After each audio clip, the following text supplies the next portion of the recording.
बिस्मिल्लाहिर्रहमानिर्रहीम, अस्सलाम वालेकुम। मैं हूँ आयशा और वेलकम करती हूँ आपको आयशा के किचन में। आज मैं एक धमाकेदार, मज़ेदार और टेस्टी सी रेसिपी लेकर आई हूँ। बच्चों की तो ये फेवरेट होने वाली है और बड़े भी इसे शौक़ से खाएंगे इंशाअल्लाह ताला। ये चटपटी मज़ेदार सी फीलिंग के साथ हम इसको बनाएंगे।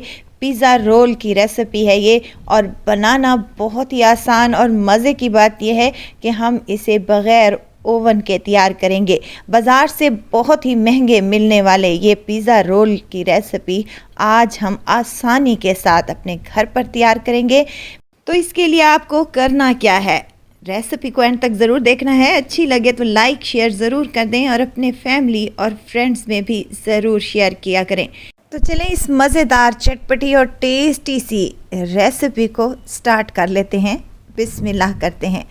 तो इस मज़ेदार से पिज़्ज़ा रोल को बनाने के लिए सबसे पहले तो यहाँ हम इसकी डो तैयार कर लेंगे, जिसके लिए मुझे चाहिए 2 कप मैदा। 1 चम्मच इसमें चीनी का शामिल करूँगी, हाफ़ टेबल स्पून नमक का जाएगा और 1 चम्मच भरकर इंस्टेंट ईस्ट है मेरे पास। ये बाज़ार से इजीली पैकेट में 40 से 50 रुपए का मिल जाता है।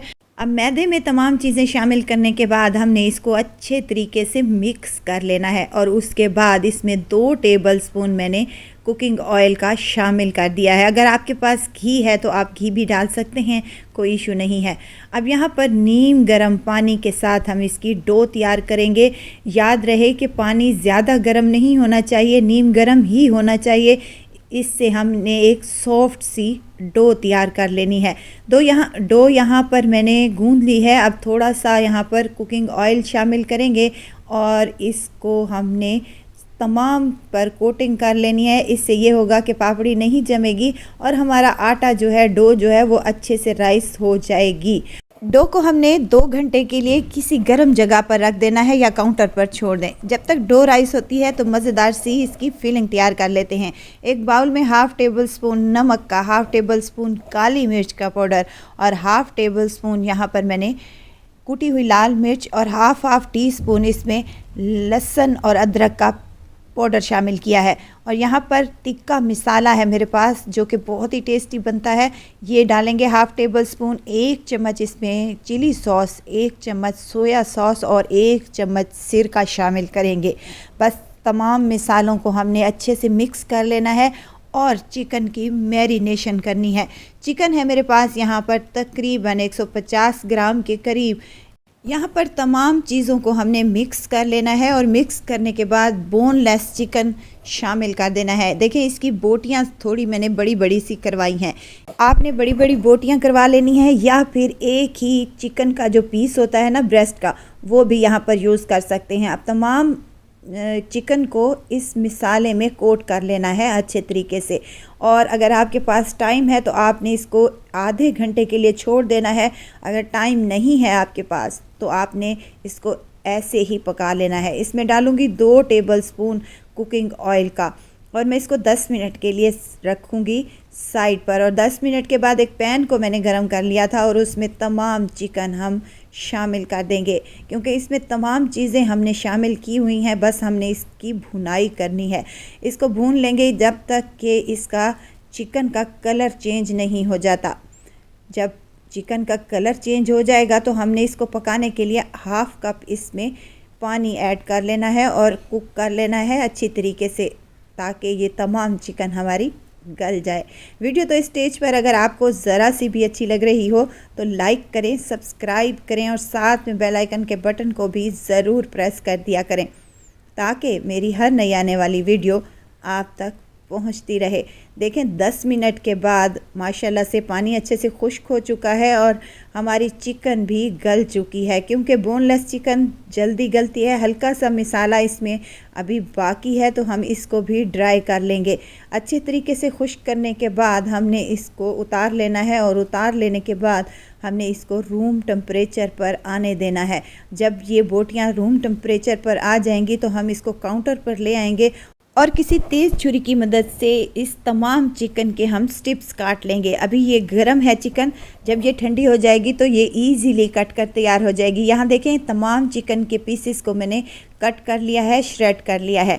हाथ से करना चाहते हैं तो वो भी आप लोग कर सकते हैं। यहाँ पर डो हमारी राइस हो चुकी है और देखें डो मैं आपको चेक करवा दूँ कितनी माशाल्लाह से ये फूली हुई है और ये जालीदार सी हमारी डो बनकर तैयार हो चुकी है। अब क्या करना है, इसको 1 से 2 दफ़ा हमने मिक्स करना है, गूंद लेना है ताकि ये अच्छे से सॉफ्ट हो जाए और बहुत ही फ्लफ़ी सी हमारी डो बनकर तैयार हो जाए। अब इसका एक पेड़ा तैयार कर लेंगे और काउंटर पर हल्का सा मैदा डस्ट करेंगे और इसके हमने 2 हिस्सों में डिवाइड कर लेना है। आप एक रोटी भी तैयार कर सकते हैं, लेकिन ये आपसे हैंडल नहीं होगा तो इसलिए मैंने इसके 2 पेड़े तैयार कर लिए हैं। एक पेड़े को हम रखेंगे साइड पर और दूसरे पेड़े की हमने रोटी तैयार कर लेनी है। और रोटी भी हमने हल्की सी मोटी ही रखनी है, जैसे पिज़्ज़ा की हमने मोटी रोटी रखती है ना, इसी तरीके से इसकी रोटी भी हम मोटी ही रखेंगे। हाथ की मदद से अच्छे से फैलाने के बाद हम इसको बेलन की मदद से बेल लेंगे। यहाँ पर देखें रोटी हमारी बेल चुकी है। अब यहाँ पर मेरे पास है पिज़्ज़ा सॉस। पिज़्ज़ा सॉस के 2 से 3 टेबलस्पून हम इसमें शामिल करेंगे और ब्रश की मदद से हम तमाम रोटी के ऊपर फैला देंगे। यकीन करें ये कोई इतने टेस्टी बनते हैं कि आप खाते जाएंगे और यकीन ही नहीं करेंगे कि आपने खुद घर पर तैयार किए हैं।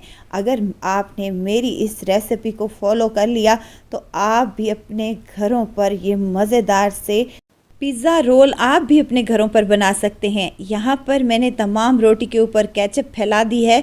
सादा केचप अगर आपके पास है तो आप वो भी डाल सकते हैं। यहाँ पर मैंने पिज़्ज़ा सॉस शामिल की थी। अब यहाँ पर मोज़रेला चीज़ है मेरे पास, यानी कि पिज़्ज़ा वाली जो चीज़ होती है ये वही वाली है। आपके पास जो भी हो आप वो इस पर ऐड कर सकते हैं। हल्का हल्का सा इसके ऊपर स्प्रेड करेंगे और इसके ऊपर चिकन की जो बोटियाँ हमने काट कर रखी थी वो भी इसी स्टेज पर हम शामिल कर देंगे और इसको मज़ीद हम चटपटा और टेस्टी बनाने के लिए इस पर प्याज को मैंने चौकोर टुकड़ों में काट लिया है। ना ज़्यादा बारीक हों और ना ही ज़्यादा मोटे होने चाहिए, क्योंकि हमने रोल तैयार करना है। अगर तो हमने बड़े बड़े टुकड़े कर लिए सब्जियों के तो वो रोल फट भी सकता है। तो यहाँ पर कुछ शिमला मिर्च हैं जिनको मैंने बारीक से टुकड़ों में काट लिया है। आप कटिंग अपनी मर्ज़ी के मुताबिक कर सकते हैं। और ये है टमाटर जिसका बीज मैंने रिमूव कर दिया था, ये भी इसके ऊपर।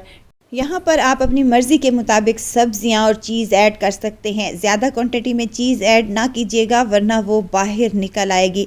अब हमने दोनों साइडों से दोनों कोने रोटी के पकड़ते हुए हमने इसका रोल तैयार कर लेना है। बिल्कुल वैसे ही रोल तैयार करना है जैसे कि हमने अपनी रोटी के लिए या पराठे के लिए रोल तैयार करते हैं।